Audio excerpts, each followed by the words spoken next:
24 के चुनाव में भारतीय जनता पार्टी की हार होगी वहां पे और समाजवादी पार्टी वहां भी ऐतिहासिक जीत हासिल करेगी। प्रत्याशी कोई भी हो, पार्टी महत्वपूर्ण होती, पार्टी बड़ी हो। और ये स्पष्ट संदेश देता है कि भारतीय जनता पार्टी को हराने का काम वरुण गांधी जी ने करने का मन बना लिया है। करोड़ों लाखों रुपए का टेंट लगा है। क्या चुनाव आयोग को इस पर ध्यान नहीं देना चाहिए कि पैसे का दुरुपयोग हो रहा है वहां पे? आप बरेली मंडल से ही हैं, खासतौर से अगर बरेली मंडल पे नजर डाली जाए तो पड़ोस की सीट हमारी बदायूं है।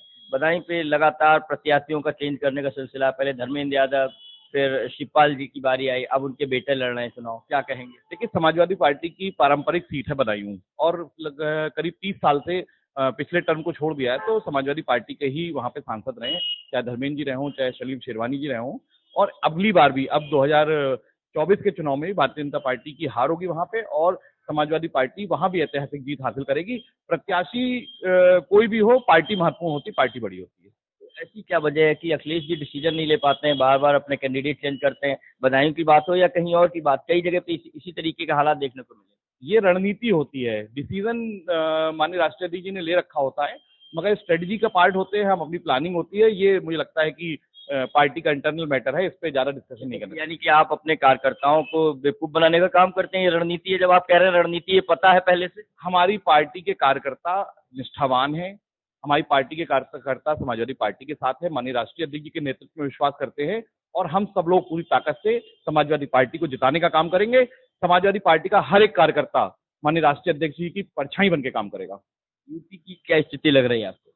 यूपी में आप ये मान के चलिए, भारतीय जनता पार्टी, आप देखिए पश्चिम में भारतीय जनता पार्टी का सफाया हो रहा है, पूर्वांचल में वो आपसी लड़ाई नहीं निपटा पा रहे हैं। आगरा में जो जयवीर सिंह जी हैं वो अपने बेटे के लिए टिकट मांग रहे हैं।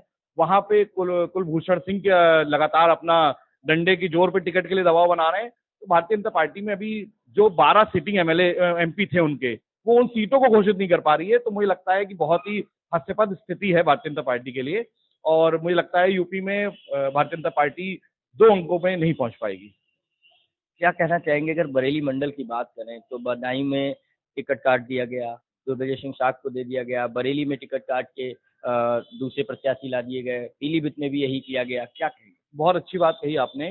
आप ये मान के चलिए कि वरुण गांधी जी ने चिट्ठी लिखी है जनता के नाम कि हम आम जनता के हक की लड़ाई, नौजवानों के, किसानों के, बेरोजगारों के हक की लड़ाई लड़ते रहेंगे और ये स्पष्ट संदेश देता है कि भारतीय जनता पार्टी को हराने का काम वरुण गांधी जी ने करने का मन बना लिया है। बरेली में संतोष गंगवार जी 8 बार के सांसद रहे। मुझे लगता है इतने बड़े नेता का अगर टिकट काटना था तो उन्हें अंतिम दिन तक इंतजार नहीं करवाना चाहिए था और एक तरीके से उनका अपमान करने का काम भारतीय जनता पार्टी ने किया है। इससे भी भारतीय जनता पार्टी की इस गतिविधि से भी बरेली लोकसभा में बहुत रोष है।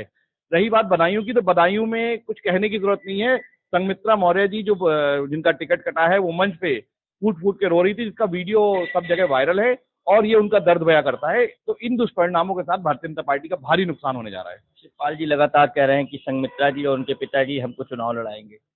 नहीं, सब लोग चुनाव लड़ाएंगे। भारतीय जनता पार्टी के प्रत्याशी पूरे मंडल पे, पूरे उत्तर प्रदेश में अकेले महसूस करेंगे क्योंकि ना उनका कार्यकर्ता उन्हें लड़ाने को तैयार है, आम जनता उनसे नाराज बैठी हुई है और मुझे लगता है कि भारतीय जनता पार्टी की बहुत ही खराब दौर से गुजरेगी इस लोकसभा चुनाव में, क्योंकि बात संघमित्रा मौर्य जी की और तमाम और नेताओं की नहीं है। बात यह है कि आम जनता ने मन बना लिया है कि समाजवादी पार्टी को उत्तर प्रदेश में जिताना है। बात करें पड़ोसी जिले पीलीभीत की, आज मोदी जी की रैली थी और वहां पे भी सांसद वरुण गांधी मौजूद नहीं थे। देखिए, वरुण जी ने तो चिट्ठी लिख के स्पष्ट कर दिया है और वरुण गांधी जी आने वाले वक्त में क्या करेंगे ये समय बताएगा। और रही बात नरेंद्र मोदी जी की रैली की, मेरे पास जो सूचनाएं आ रही हैं, करोड़ों लाखों रुपए का टेंट लगा है। क्या चुनाव आयोग को इस पर ध्यान नहीं देना चाहिए कि पैसे का दुरुपयोग हो रहा है वहां पे, चुनाव आचार संहिता का उल्लंघन हो रहा है? मुझे लगता है कि चुनाव आयोग को इस पर ध्यान देना चाहिए। और नरेंद्र मोदी जी की रैली में वहां पे फ्लॉप शो रहा है। आप वहां के जब वीडियो फोटो आएंगे तो आपको भी पता चल जाएगा, सभी लोगों को पता चल जाएगा। मुझे लगता है कि नरेंद्र मोदी जी की रैली से कोई खास फायदा भाजपा को होने नहीं जा रहा है, क्योंकि भाजपा विपक्षियों से नहीं लड़ रही है, भाजपा अपने आप से लड़ रही है। देखा आपने, मोंटी शुक्ला जी का कहना है भाजपा जो है वो विपक्षियों से नहीं बल्कि अपने आप से लड़ रही है। कैमरामैन पंकज शर्मा के साथ शेष यूपी बरेली, अनूप कुमार मिश्रा।